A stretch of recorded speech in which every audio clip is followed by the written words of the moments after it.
शास्त्री गुरु classes की short trick में आप सभी का स्वागत है। आज का इस वीडियो में हम जानेंगे राजस्थान में मेवाड़ राजवंश। वीडियो को अंत तक जरूर देखना और अपने नोट्स तैयार कीजिए साथियों। आपको 100% सफलता दिलाने वाले वीडियो होगी। और देखिए क्या है मेवाड़ राजवंश। मेवाड़ राजवंश का प्राचीन नाम था मेदपाट, प्रागवाट। सीवी जनपद की जो राजधानी हुआ करती थी वो मध्यमिका या मध्यमिका का वर्तमान जो नाम है नगरी है। नगरी नामक जो स्थान है वो कहां पर पड़ता है? चित्तौड़गढ़ में पड़ता है। मेद का अर्थ होता है मलेच्छों को मारने वाले। और मेवाड़ राजाओं को एक उपाधि मिली हुई थी जिस उपाधि का नाम था हिंदुआ सूरज। हिंदुआ सूरज किन शासकों को जाना जाता है? मेवाड़ के शासकों को जाना जाता है। मेवाड़ के जो शासक हैं रघुवंशी माने जाते हैं। रघुवंशी कहें या राम के वंशज माने जाते हैं। रघुवंशी राम के वंशज माने जाते हैं। और मेवाड़ के शासकों का राज तिलक किस गांव के भील सरदार करते थे? तो यहां पर लिखा है उंदूरी गांव के भील सरदार अपना अंगूठे को काट करके मेवाड़ के राजाओं का राज्य अभिषेक करते थे। उंदूरी गांव के भील सरदार। अब बात करते हैं मेवाड़ की उत्पत्ति कैसे हुई। मेवाड़ के राजाओं की उत्पत्ति अबुल फजल कहते हैं ईरान के नौशेखा आदिल शाह के वंशज मानते हैं। अबुल फजल क्योंकि ये तो आदिल शाह के वंशज मानेंगे, जबकि गोपीनाथ शर्मा हैं ये ब्राह्मण के वंशज मान रहे हैं। गोपीनाथ शर्मा आदमपुर गुजरात में पड़ता है। वहां के ब्राह्मणों से मेवाड़ के राजाओं का उत्पत्ति माना है। और गौरीशंकर ने सूर्यवंशी माना है। कर्नल जेम्स टॉड ये विदेशी था इसलिए इसने विदेशी मान लिया। जैन ग्रंथ के अनुसार, एक जैन ग्रंथ है उसके अनुसार कहते हैं कि मेवाड़ का जो राजवंश का शिलादित्य और वह रानी पुष्पावती की संतान से मानते हैं। जैन ग्रंथ शिलादित्य व रानी पुष्पावती की संतान से मानते हैं। कहते हैं कि शिलादित्य और रानी पुष्पावती और अपनी संतान गुहादित्य अंबिका माता के दर्शन करने के लिए जाते हैं और वहां पर इनको मार दिया जाता है और गुहादित्य बच जाता है। गुहादित्य का जो लालन पोषण करने वाली महिला थी, जो ब्राह्मण महिला थी, जिसका नाम था कमलावती ने गुहादित्य का लालन पोषण किया। और जैसे पोषण किया, ये कमलावती कहां की थी? नागदा की थी। और गुहादित्य का राज्याभिषेक राज तिलक किया था ईडर का भील मांडलिक ने गुहादित्य का राज तिलक किया। और कब हुआ? 566 ईस्वी में। और गुहादित्य ने गोहिल वंश की स्थापना कर दी और अपनी राजधानी किसको बनाया? नागदा को राजधानी बनाया। यह था आपका गोहिल वंश। अब जान लेते हैं गोहिल वंश के बाद में रावल वंश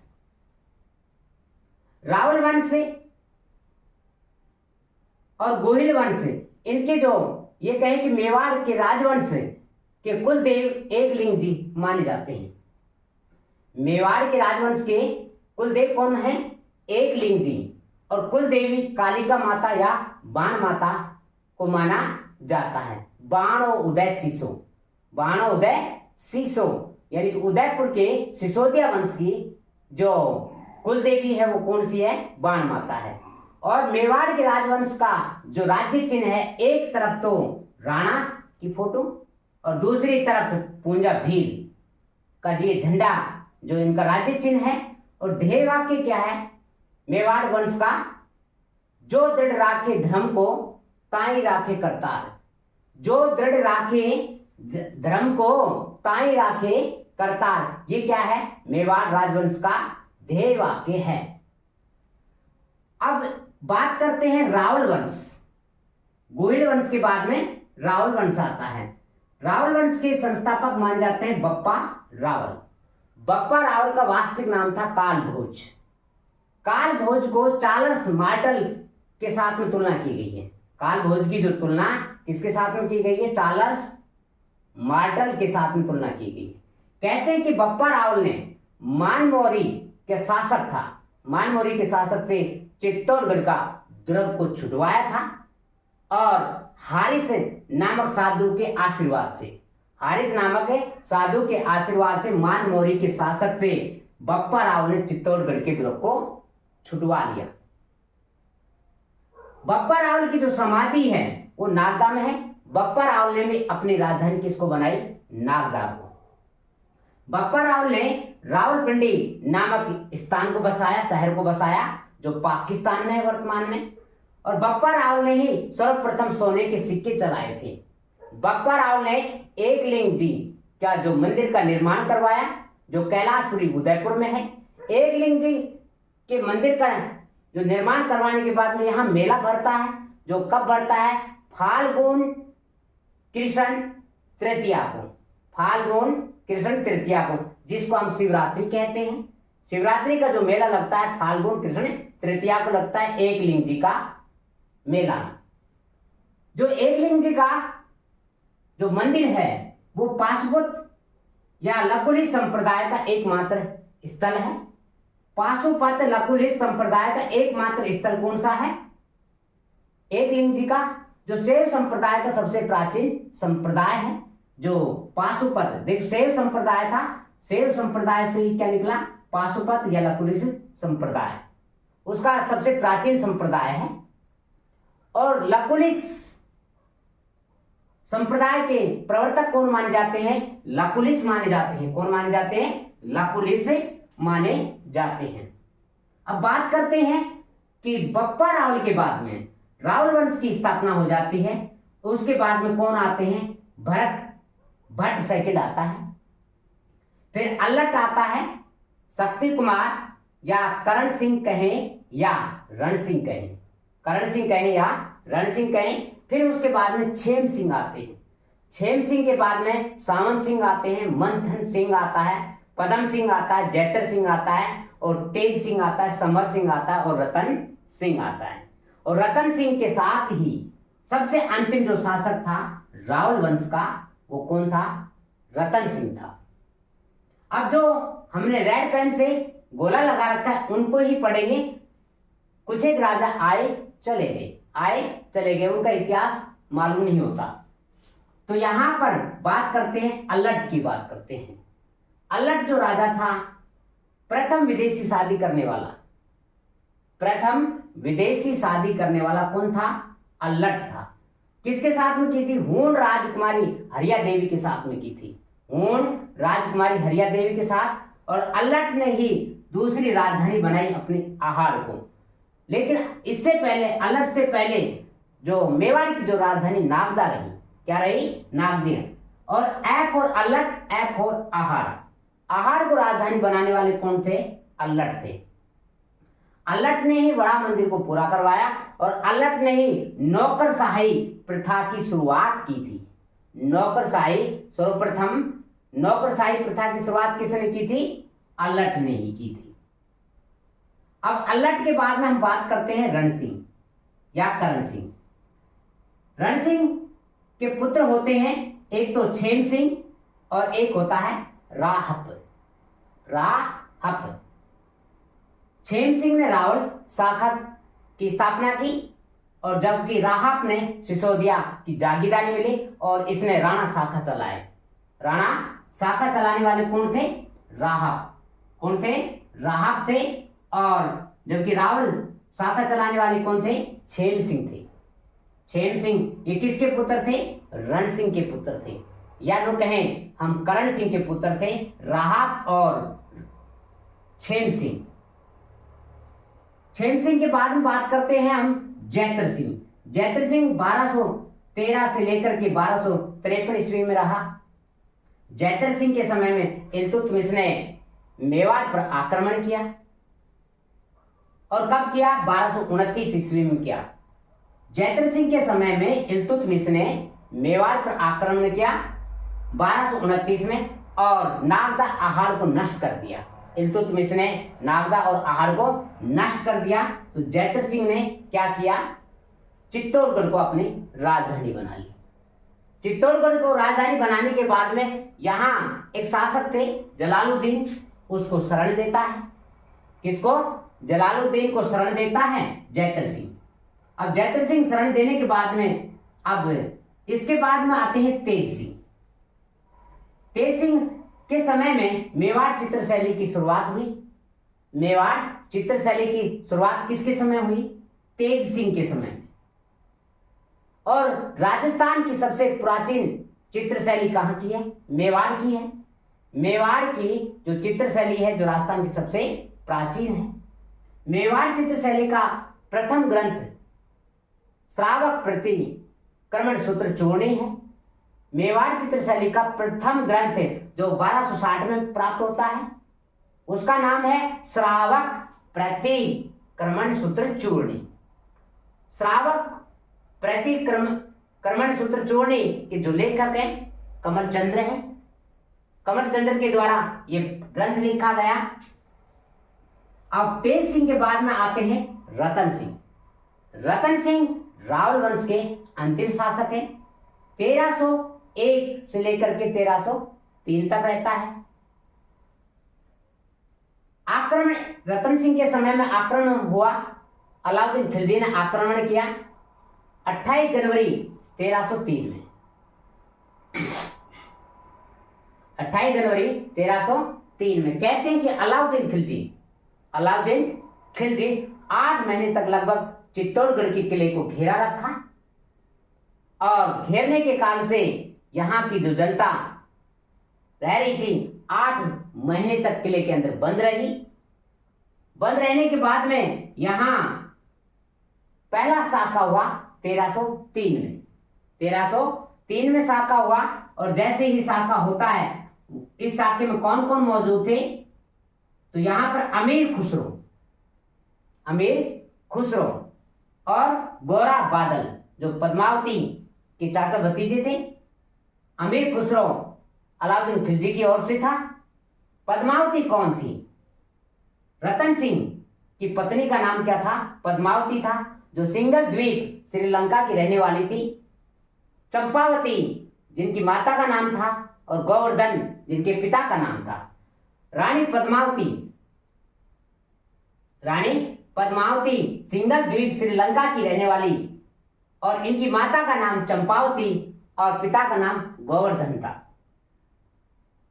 मजनिक क्या है? कमेंट में जरूर बताएं मजनिक क्या है। कहते हैं कि राणा रतन सिंह कि यहां पर आक्रमण करने के लिए सर्वप्रथम अलाउद्दीन खिलजी 1301 में आया था रणथंभौर सवाई माधोपुर में। उसके बाद में 1303 में कहां पर आता है? चित्तौड़गढ़ में आता है। और जैसे चित्तौड़गढ़ में आता है तो रानी पद्मावती क्या कर लेती है? जौहर कर लेती है। और जौहर करने के कारण से पहला साका जो होता है मेवाड़ का पहला साका 1303 का है। फिर यानी कि मेवाड़ में साका 1534 में होता है। फिर 1567 और 68 में साका होते हैं। मेवाड़ के चित्तौड़गढ़ में 3 साके हुए 1303 में, 1534 में और 1567 और 68 में हुआ था। तो इस तरीके से 3 साके हुए मेवाड़ के इतिहास में। अब कहते हैं कि इधर 1303 में रावल वंश का अंत हो जाता है और मेवाड़ में एक चित्तौड़गढ़ जो किला है उसके बारे में जानते हैं कि चित्तौड़गढ़ किला है जो गिरिदुर्ग की श्रेणी में आता है। गंभीरी और बेड़ज नदी इसके पास से बहती है।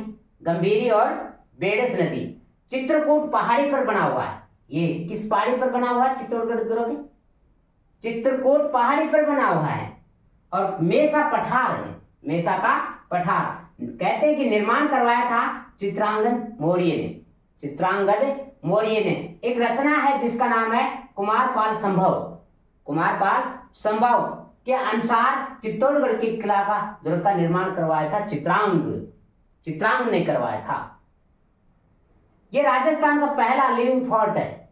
राजस्थान का पहला सबसे बड़ा लिविंग फोर्ट कौन सा है? चित्तौड़गढ़ का किला। और दूसरा की बात करें तो सोनारगढ़ का किला जैसलमेर है। इसमें चित्तौड़गढ़ के किले में 3 साके हुए, 1303 में, 1534 में, 1567 और 68 में साके हुए। कहते हैं कि चित्तौड़गढ़ का जो किला है उसकी आकृति कैसी है? वह मछली की तरह से आकृति है और समुद्र तल से चित्तौड़गढ़ का किला 1850 फीट ऊंचा है। चित्तौड़गढ़ के किले में 7 द्वार हैं जिनके क्या नाम है? पाटन पौल, गणेश पौल, भैरव पौल, हनुमान पौल, जोर्डन पौल, लक्ष्मण पौल और राम पौल। इस तरीके से 7 पौल बने हुए हैं किसमें? चित्तौड़गढ़ के दुर्ग में। और चित्तौड़गढ़ के दुर्ग का उपनाम क्या है? दक्षिण पूर्वी प्रवेश द्वार। दक्षिण पूर्वी प्रवेश द्वार चित्तौड़गढ़ के किलों को कहा जाता है। राजस्थान में किलों का सिरमौर, राजस्थान में किलों का सिरमौर चित्तौड़गढ़ दुर्ग को कहा जाता है। राजस्थान का गौरव चित्तौड़गढ़ का दुर्ग है। इस चित्तौड़गढ़ के दुर्ग में कुंभ श्याम का मंदिर है, मीरा जी का मंदिर है, श्रृंगार चौरी का मंदिर है, नीलकंठ महादेव का मंदिर है और कालिका माता का मंदिर बना हुआ है। तो यहाँ पर कौन कौन से मंदिर हैं? कुंभ श्याम, मीरा जी का, श्रृंगार चौरी, नीलकंठ और कालिका माता का मंदिर है। ये था मेवाड़ का राजवंश जिसमें हम जाने गोहिल वंश और रावल वंश। अब हम जानेंगे 1326 से सिसोदिया वंश और उसका दोहा बहुत अच्छा दोहा है। 1326 से हमारे चौथ क्षेत्र में भी 80 लाख जानिए, एक मौका तिथि कुंभ अड़े उदा की तेतराय जानिए, 9 ग्राम में 28 रत्नवती बिके 37 उधार जानिए, शेर 20 मरे 8 वर्ष का कर्ण 52 राज जगत जानिए। तो यहाँ जगत 52 राज जानिए इस दोहे के माध्यम से हम पढ़ेंगे कब से कब कौन कौन से राजा हुए और बहुत विस्तृत राणा सांगा की पोएम के साथ में, महाराणा प्रताप की कविता के माध्यम से, बाबर की कविता के माध्यम से इस पूरे मेवाड़ इतिहास को जानेंगे। यदि आप इन वीडियो को पूर्ण रूप से देखते हो, नोट्स तैयार करते हो, मैं विश्वास दिलाता हूं आप 100% आपको सफलता मिलने वाली है। यदि साथियों आपको अच्छा लगे तो लाइक जरूर करना, कमेंट करना, सब्सक्राइब करना और वीडियो को शेयर करना न भूलें।